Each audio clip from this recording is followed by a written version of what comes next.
Ex-federal prosecutor Nama Rahmani just exposed that Diddy could spend decades in prison over serious charges tied to sex trafficking and racketeering. While reports claim his own family has ditched him and quit showing up at his bail hearings. Earlier in the day, prosecutors outlined some of the items seized when they raided Diddy's homes. That included AR-15 rifles, ammunition, and images and videos of sex performances Diddy allegedly organized.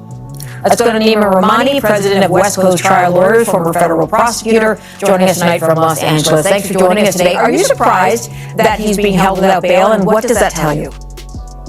I'm not surprised he's being held without bail because these are very serious allegations: sex trafficking, drug trafficking, some of which carry mandatory 10-year sentences in federal prison. That means the judge can't go lower than that. And of course, we know that Diddy, at least allegedly, according to the indictment, has threatened some of these witnesses and tried to bribe them. So given the nature of the charges and the fact that there's a presumption of detention for some of them, Diddy is being treated just like any other criminal defendant, despite his fame and his wealth. Okay, so is the approach to this case similar to the way we saw the R. Kelly case being pursued? It is similar because obviously we're talking about a RICO indictment, which is a corrupt criminal enterprise, and we talk about racketeering. Of course, RICO is typically reserved for organizations like the mob or the cartel or street gangs, but it can apply to someone like Diddy with a large entourage. Obviously, they're being prosecuted by the feds, also in New York. In R. Kelly's case, it was prosecutors in Brooklyn, not Manhattan. But it's a very similar prosecution, but there is one key difference, and that is R. Kelly was charged with sexually abusing minors. And even though there were a lot of rumors and allegations of underage women at this time around, Diddy was brought in first. He was brought in about a couple minutes after 2 p.m. today, and we were all kind of waiting to see. We had heard mumblings that his mom might be in courtroom, that we were waiting for the children, but then nothing happened. But then, in another twist and turn, the children do walk in, but this time it was a lot smaller bunch than it was the last time. So last time you're having all of Diddy's children, except with the exception of Love, who is just a 2-year-old child, so she wasn't at court. But you had all of Diddy's children there except Love. But this time around, you just had Justin Combs and Christian Combs, meaning that there was no Quincy there today. Delilah and Jesse weren't there. Chance wasn't there, and the caretakers of his younger children who aren't of age just yet, they were not present inside the courtroom as well today. But his mom also wasn't in court today. So when Diddy came inside, it was still that standard issued MDC jumpsuit. He's wearing khaki. From that video of, I think that was obtained by Daily Mail back in September, of Diddy playing hacky sack in Central Park, to now, he appeared just astonishingly thinner, which you can expect to be inside a federal detention center for a couple months now. A lot different from the luxury lifestyle that he was living before, but he appeared very noticeably thinner, and maybe being locked up in detention. New allegations against Diddy are now coming from ex-members of Danity Kane, as Aubrey O'Day, Don Richard, and D. Woods have hit him with lawsuits, accusing him of treating them like objects and only caring about their sex appeal. In a recent interview, D. Woods revealed the verbal abuse and degrading remarks she endured, which she later opened up about in the docuseries, The Fall of Diddy. Investigation Discovery docuseries is uncovering some new allegations about Sean Diddy Combs. The Fall of Diddy, as it's called, features stories from some of those who worked closely with the music mogul, and that includes Danity Kane singer D. Woods, who was featured on the hit show Making the Band 3. What would you say to Diddy if you had the chance to talk to him? I honestly do not know, but I don't think you really have to say anything. As long as I'm holding my head up high and my shoulders back. I feel like I really want to hear this whole thing. Yeah. Okay, so Woods sitting down for an exclusive interview with ABC's Eva Pilgrim. She says what should have been a dream come true quickly became something else, alleging that Diddy created a verbally abusive work environment. Somebody constantly treating you like a piece of meat. Only valuing you for your sex appeal. And in some of the environments, it was even scary to be by yourself. Yeah, D. Woods is 3 of 5 members of Danity Kane who have spoken out over the last couple of years about abusive allegations during their time working with Diddy. He has denied all the allegations made against him in the documentary. He's facing trial later this year, charges including trafficking and racketeering, and he has pleaded. Sadie's lawyers have admitted the existence of his so-called freak-off tapes and demanded full copies for review. But Judge Aaron Subban shut that down after prosecutors argued Diddy planned to weaponize the footage to embarrass Cassie. While his team can view the tapes under supervision, their push to keep copies raises eyebrows, especially since the FBI got the tapes directly from Cassie. Diddy's camp now insists the recordings prove she was actually happy and satisfied with him. They write, quote, having reviewed these videos, it is now abundantly clear that they confirm Mr. Combs' innocence and that their full exculpatory value cannot be investigated and used unless they are electronically produced. The 9 videos at issue are the so-called freak-off tapes with victim 1 that the government has repeatedly referenced, causing wild speculation in the media. Contrary to what the government has led this court and the public to believe, the so-called freak-offs were private sexual activity between fully consenting adults in a long-term relationship. Like many Americans in the privacy of their own bedrooms, they sometimes film their sexual activity. These videos unambiguously show that the person alleged in the indictment to be victim 1 not only consented, but thoroughly enjoyed herself. And we believe, by the way, victim 1 to be Cassandra Ventura. This is Diddy's ex, who first filed that initial sexual assault lawsuit against Combs back in 2023. She was in that infamous surveillance footage that was published by CNN of an incident that happened in a hotel hallway where Combs is beating Ventura just while wearing a towel. It's a very disturbing video. He argues the videos don't show any orgies or celebrities or violence or coercion or threats or manipulation or evidence of anyone being under the influence of drugs, that this is not sex trafficking. Quote, the premise that freak-offs are inherently dangerous shows that the government seeks to police non-conforming sexual activity and that it assumes, despite all evidence to the contrary, that a woman's willing participation must have been coerced. That's interesting because that's something we've long suspected, that the defense is not going to shy away from the term freak-offs. They might accept, yeah, Combs called these freak-offs, but this was entirely consensual. It was all in the up and up. It might be different to you and me. If the government is the government in the Southern District of New York, I can't imagine this is what they're hanging their hat on if it's what the defense describes. It's like one of those things that when you have a weakness in a case, the government has to decide how they're going to use that. My guess is they're going to use it to show that there were sex workers, that these sex workers were paid. I would imagine that they have the sex workers that are in the video to come in and describe what was going on or what happened before they went on tape, whether or not they had drugs or alcohol or anything else, whether or not Cassie had drugs or alcohol, whether or not there was a discussion between Sean, Combs, and Cassie before the tape started. So right. I think that the tape is going to be one portion of it, but the testimony of either the sex workers that were in the video and or Cassie is going to kind of tie it together. Interestingly, these tapes will be shown in court alongside other electronic evidence seized by the FBI, meaning a grand jury will have to sit through all the footage taken from Diddy's mansion. Prosecutors argue the videos are a key part of their case, while Diddy's lawyers push back, insisting the tapes don't actually support the prosecution's claims of illicit conduct. Trial starts and the jury sits. Will they be shown these tapes? 100%. Will they have to watch it in court? Like during 100% in court in front of a room of people.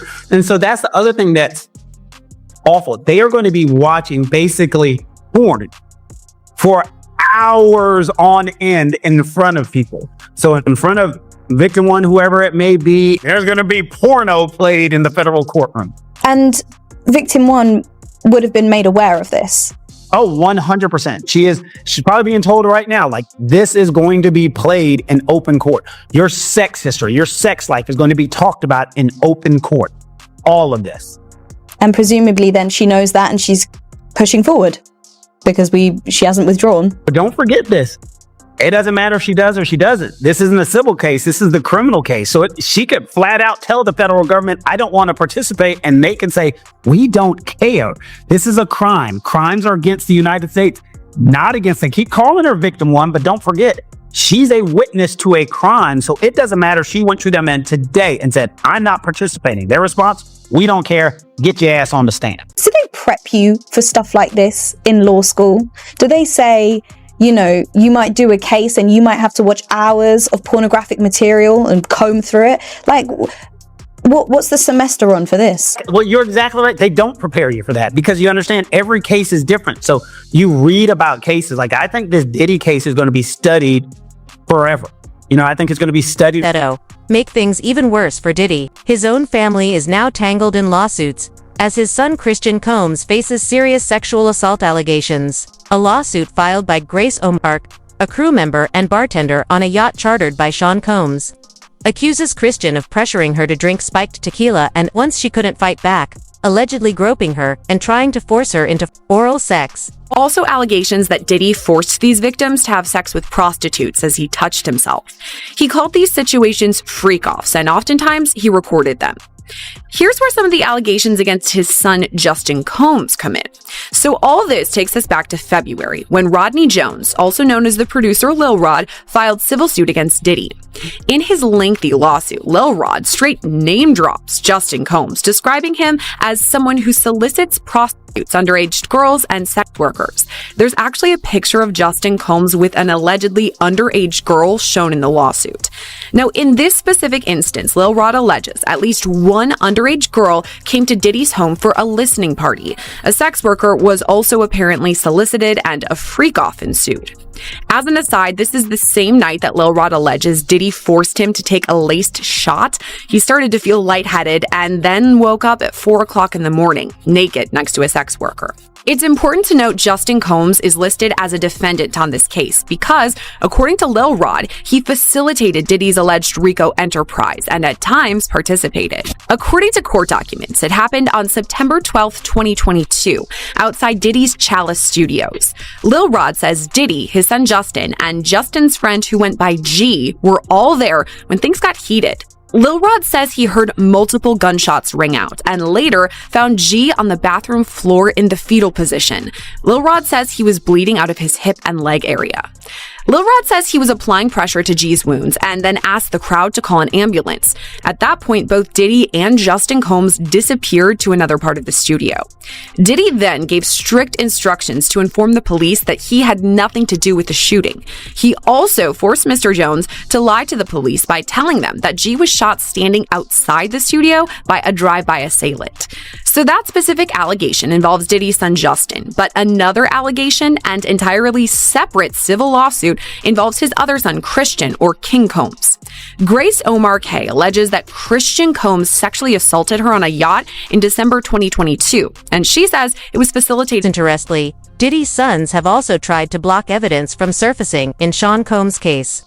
Back in November 2024, Alter Ego Records CEO Courtney Burgess claimed that Diddy's late ex, Kim Porter, had entrusted him with copies of freak-off tapes, along with a digital copy of her memoir for safekeeping. Now Diddy's sons are reportedly fighting to keep that evidence from being released. The other thing with Mr. Burgess, he apparently says he owns the rights to a book that was reportedly based on the alleged memoir of Kim Porter. In fact, according to TMZ, Burgess' phone was seized by the feds, and on it was a copy of a flash drive with material that was used in this book. Here's the problem. Christian and Quincy Combs, these are the sons of Diddy and Kim Porter. Quincy's actually adopted by Diddy, but they are reportedly fighting back, and they have sent Burgess a cease and desist letter to prevent the further sale of this book. They argue this is just an attempt to capitalize on Porter's fame and that they own the rights to her IP, her intellectual property, like her diary entries, her potential manuscript. As her heirs, they own it. And they also want an accounting of current sales of the book. To be clear, though, they aren't acknowledging that there is, in fact, a long-lost memoir from their mother. In fact, they've actually denied that before when there was a similar book, a derivative work, we'll talk about that, published by this guy named Chris Todd on Amazon. They were adamantly fighting against that. They said that their mother wouldn't write this. But what they're basically saying is if something should exist... LD's new allegations are surfacing while Diddy's relationship with his stepson Christian is already under the microscope. Freddie P., an artist who claims he was blackballed by Diddy after working with him in the early years, says he personally witnessed suspicious behavior between Diddy and Christian. According to Freddie, Diddy was grooming his own son, and that's why Christian ended up becoming a monster just like him. You're infatuated with a child that wasn't yours. Were you grooming that little boy? I don't even want to start those conversations because that's not your child. You know what I'm saying? And for you to keep him that close, it's like you kept him that close because he might got your secrets because he's not your child. So if he's not your child and you that type of person with that type of character, you don't mind actually doing it to him when he finally reaches a certain age because he's not yours. And you know in your mind he's not yours. And now you keep him real close to you. You make sure he don't go to his daddy. Why? You make sure he's separated with him and you provide him with everything he wants. Why? You got one of them little Michael Jackson secrets. He got one of them secrets that he can't tell nobody because his legacy, his manhood gonna be, and not only that, his brother no gonna look at him crazy. Only Puffy know, only God and Puffy. Quincy, right? I don't know. All I'm gonna say is, I don't know. Albie Short son? All I'm gonna say is, who's infatuated with another man's son like that? Like you guess that seemed. Pedophilia allegations against Diddy could make his prison time even harsher, since predators rarely last long behind bars, and Diddy clearly isn't built for jail. Reports already claim he's been breaking down in tears. And according to ex-inmate Harvey Lepin, Diddy has become an easy target for other prisoners. Breaking news right now, Larry. I am just getting word. People magazine says it's got a source on the inside that tells them that P. Diddy's on suicide watch tonight. Do your sources confer the same information? Are they saying it was possible? Hey, real quickly, all that commissary stuff, he's not getting any of that because people in the SHU have an abbreviated list. So he's out of luck. No stake for him. Yeah, he is on suicide watch. This guy thought he would have went home. All of a sudden, he didn't get bond. Remember, the first night that he was there, he was like an overnight guest. When they killed his bond hearing, now they checked him into the system, and reality has hit him. And I understand that he has a shrink coming by his cell to see him several times a day. And now there's talk about putting him in, it's like a bubble. It's like a cell that has like a plexiglass wall in it where they have inmates watching you. That's actually their job, to keep an eye on the inmates that are on suicide watch. Another error that I guess some warden told you this. There are sentenced inmates there. They're called cadre inmates. They don't have to be white collar inmates, but they're doing maintenance on the building. And the problem why there's a lot of violence there, they have housing units. And they're mixing bank robbers, drug dealers, rapists with white collar people. And this is why Diddy, he can't go into a regular housing unit because somebody will take him out for sure. Somebody's gonna get a lot of street credibility out of this. People that are doing substantial time that know they're never getting out. They'll just kill the guy. No questions asked. You think that they'd suck up to him because he's got a lot of money, and if he ever does get the commissary options, he would be able to help them. Some people do. Because I got to wrap it real quick. Okay, some people do think that Diddy can help them, but this guy's going to be locked up forever. His case will probably take at least 3 years to litigate. He'll stay at MDC. There's rumors that he wants to go to Essex County Jail in New Jersey because he doesn't like MDC. He's a Marshals inmate. There's no way they're going to transfer him back and forth, I don't know, several times a week, 6 Marshals to do it. He's out of luck. Listen, I'm going to have you back. I'm going to have you back. I have so many more questions for you, but we've had a lot of breaking news in this show. So Larry Levine, thanks. Isn't the only famous inmate to be housed there. We had Sam Bankman-Fried there, R. Kelly, Ghislaine Maxwell. They were all inmates there. Sean Combs is being kept away from the general inmate population. You say his fame makes him a target. Yeah, sure. And not necessarily at the MDC only. I mean, anywhere. Yes, in my humble estimation, his life, his safety is in jeopardy in any correctional lockup right now. If it is true, as reported, that he is housed in the special housing unit, It's important to note that the special housing unit is a lockdown, 24-hour lockdown unit. The MDC Brooklyn is a high-rise. The vast majority of the floors are general population floors. But the special housing unit is a 24-hour lockdown facility. So this is for Mr. Combs' protection. His incredible worldwide celebrity combined with the allegations, the charges now, an indictment, of course, of acts of violence against women make him a very attractive target. All right.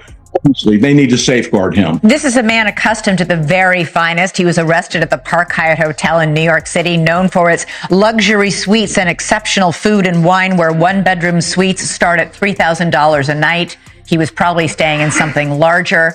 What is life like for him now at the MDC?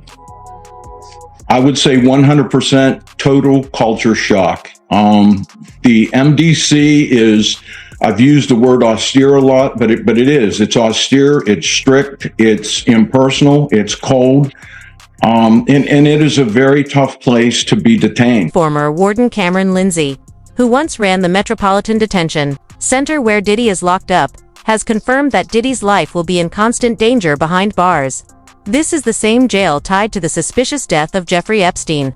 And according to rumors, there's a very real chance Diddy could end up hurt as well.